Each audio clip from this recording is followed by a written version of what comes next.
Olá, eu sou Janaína Spolidori, especialista em neuroeducação e elaboradora profissional de material didático. E no vídeo de hoje a gente vai falar um pouquinho sobre a inclusão em sala de aula na prática, gente. É importante falar que é na prática porque a inclusão é uma realidade aí das escolas, das salas de aulas há algum tempo, mas ser uma realidade não faz com que ela seja realmente funcional, ou seja, que o professor consiga lidar com a inclusão dentro da sala de aula regular. Então, esse vídeo é para falar um pouquinho sobre como vocês podem lidar com essa situação, né? Digo vocês, porque a gente tem uma série de fatores aí que dificultam a real inclusão em sala de aula. A inclusão, gente, já mudou de nome uma pá de vezes, muitas vezes mesmo. A criança com deficiência ou o indivíduo com deficiência, eles já também passaram por várias nomenclaturas. Então, se você estiver assistindo esse vídeo num futuro aí em que a nomenclatura seja diferente, a gente está falando aí de educação inclusiva, de educação especial ou educação como seja chamado na época em que o vídeo seja visto, tá? Então, diz respeito a uma criança com algum tipo de transtorno ou síndrome, algum impedimento biológico, aí no caso, estar em sala de aula, numa sala de aula normal com outras crianças, que a gente chama de regular, né? Então, diz respeito a isso. E eu poderia vir aqui e falar um monte de coisa, poderia vir aqui e falar sobre a Declaração de Salamanca, que diz respeito à inclusão e foi um documento aí de 1994, um marco nessa trajetória aí da inclusão. Eu poderia falar sobre a Convenção de Pessoas Deficientes da ONU de 2006. Poderia falar da Lei Brasileira de Inclusão, a LBI de 2015. E daí você estaria escolado, né? Você teria vários conhecimentos burocráticos sobre a questão de inclusão em sala de aula. Mas ter conhecimentos burocráticos não garantem que você consiga lidar com essa situação em sala de aula. Então, é uma furada seria uma furada, né, se eu resolvesse falar de tudo isso e deixar para trás a prática. Porque é muito bonito o papel, a intenção assim, não deveria nem ser uma intenção, deveria ter sido algo de muito mais tempo, né? Então, a gente tem uma coisa que é um bibelô, na verdade, porque na prática, o que vai acontecer? Nós acabamos tendo aí turmas hiperlotadas, então a gente tem uma cláusula ali na lei que a turma deve ser reduzida, mas isso infelizmente não acontece. Eu já tive turmas com bem mais de 30 alunos, com inclusão inserida, e muitas vezes até a sala não é hiperlotada, né? Dentro dos parâmetros ali do município, do estado ou da instituição, ela até tem um número reduzido de alunos, mas não é suficiente para um bom trabalho do professor com a turma e a criança que está em regime de inclusão, né? Porque cada criança vai ter aí suas particularidades nesse quesito. Eu já tive crianças com hidrocefalia, com síndrome de Down, com autismo, com dislexia, com DEPAC. Então, são todos transtornos ou síndromes biológicas ou algum problema aí de parto, no caso, né? Que acabam acarretando uma dificuldade da criança em aprender ou até mesmo de estar inserida aí socialmente com outras crianças. No caso, quando a gente tem a sala de aula, muitos professores até sabem o que fazer com a criança de inclusão, mas não sabem o que fazer com o resto da sala enquanto dão atenção a essa criança, que é uma outra questão muito abordada aí na prática, né? Então, como que eu faço com a minha sala superlotada para dar atenção para as crianças regulares e para a inclusão? E ainda lidar com o meu parâmetro de educação, porque às vezes o meu parâmetro de educação não é suficiente para lidar com essa situação. Nesse caso, eu precisaria de uma formação na área. A falta de formação na área é outro empecilho para que a inclusão dê certo em sala de aula, né? Essa capacitação não basta você receber informações da internet, você tem que ser formado mesmo. Tem que ser uma capacitação com apostila, com professor, várias aulas, porque isso vai ser um processo na sua vida, né? Muitas vezes o professor ele não tem conhecimento sobre o transtorno ou a síndrome, vou chamar de inclusão, tá? Para encurtar, só para ficar mais claro, né?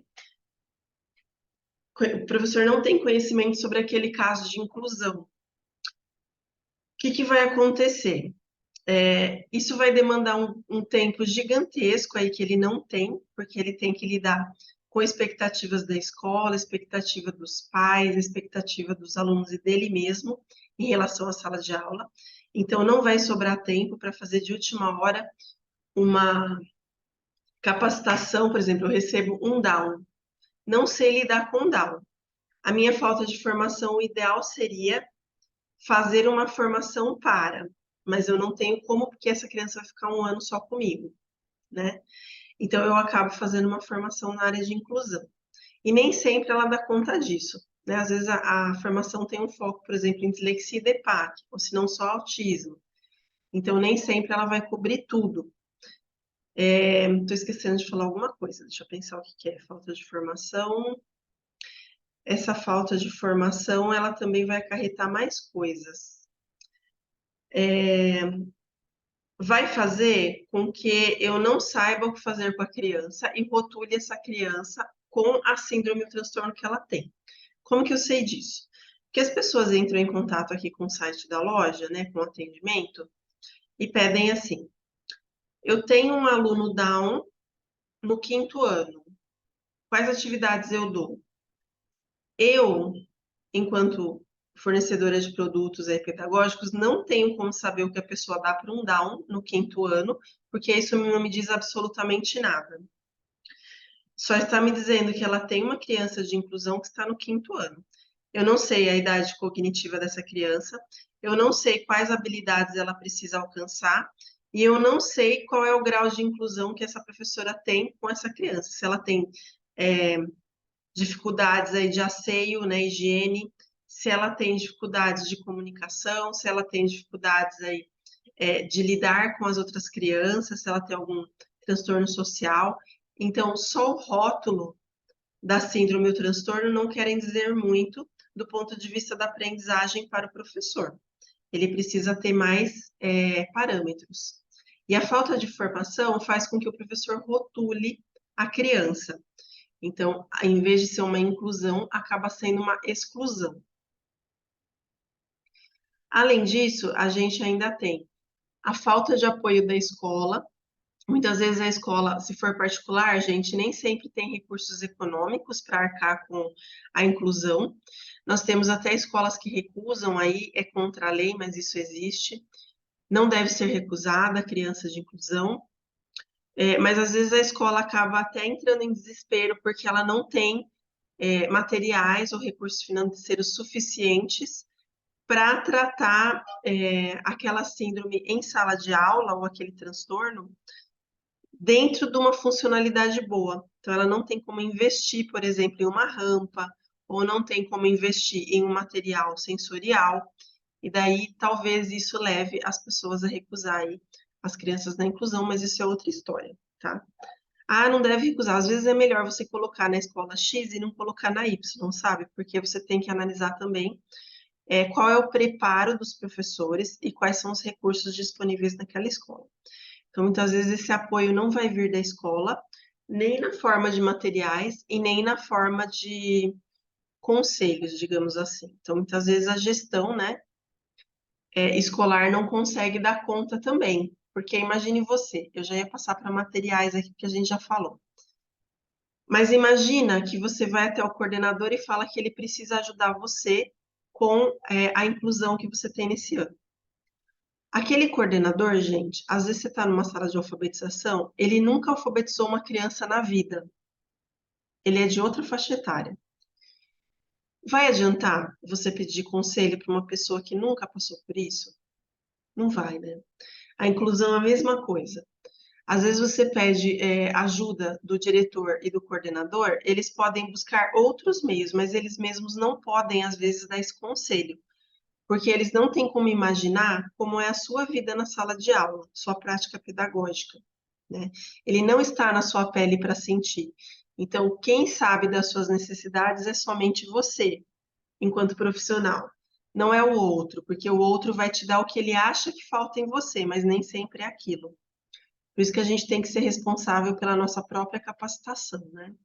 Nem sempre o olhar do outro é o adequado que você precisa. Muitas vezes a gente não tem material, que é uma coisa que eu já falei, ou às vezes o material é inadequado, né? A gente não tem como fazer a adaptação do material. Muitas crianças precisam de material adaptado. E a gente tem aquela questão das sugestões ineficazes. Por quê?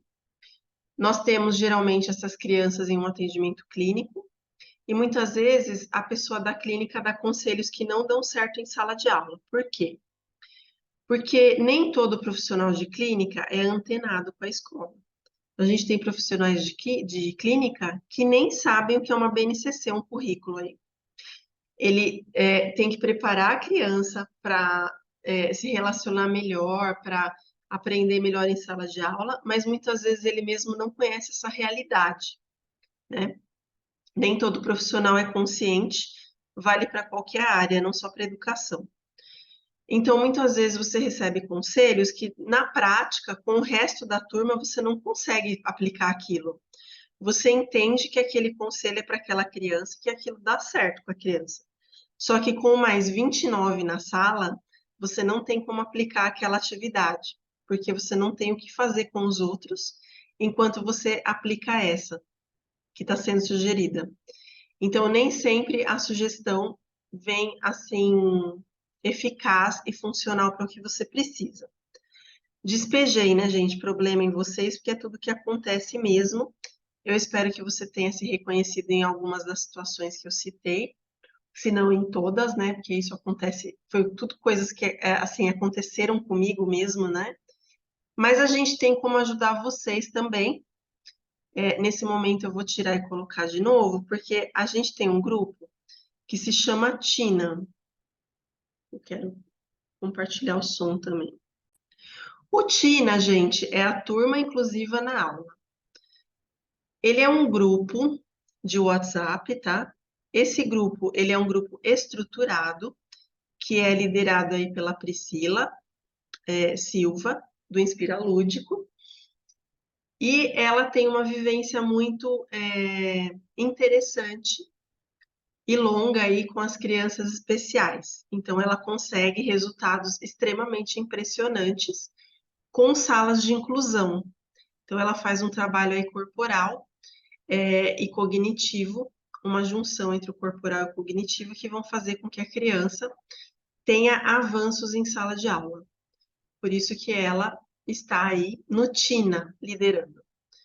Porque para a gente lidar com a inclusão não tem receita, não adianta eu falar que o conselho da clínica vai dar certo, que o seu coordenador vai te dar um conselho de ouro, porque ele não vai, que você vai conseguir superar várias das situações em sala de aula com a inclusão que você não vai sem auxílio, tá? Você pode amenizar, mas para que se torne profissional, você precisa de um processo. Então, você precisa passar por um processo no qual você tenha práticas pedagógicas cotidianas, ou seja, você saiba lidar no dia a dia com a inclusão na sala de aula. No grupo de WhatsApp, o Tina, a Priscila traz, então você traz a sua dúvida, a Priscila vem, olha, tem uma atividade assim, vou colocar isso aqui para vocês. Não está indo, mas tudo bem. A gente. Olha lá.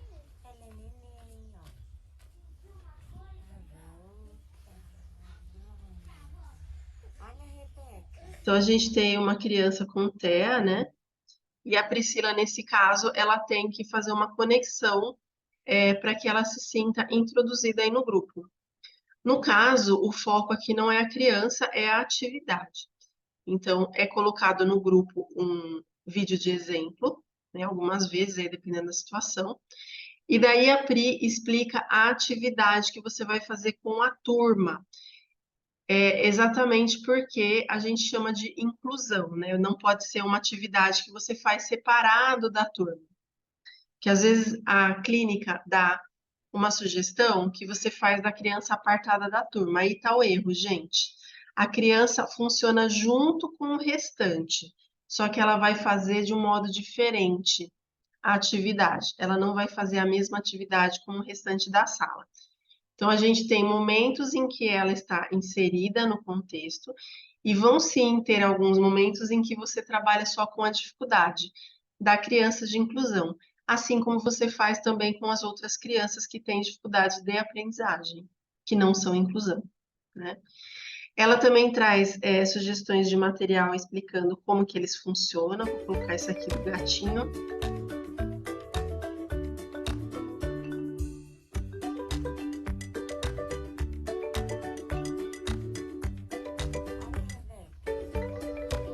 Peraí, deixa eu pausar os vídeos aqui, senão não vai dar.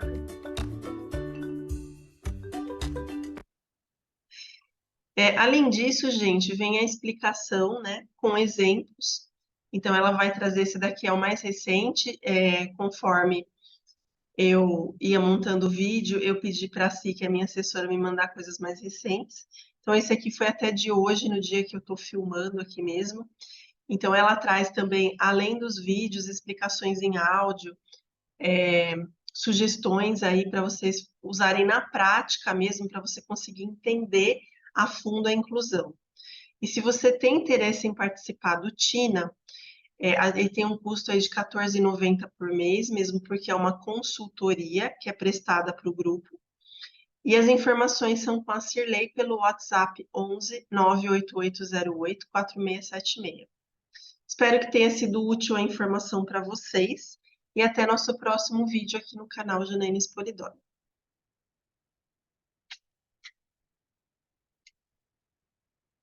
Quase esquecendo de tirar aqui, né, gente? Bom trabalho para vocês e até a próxima.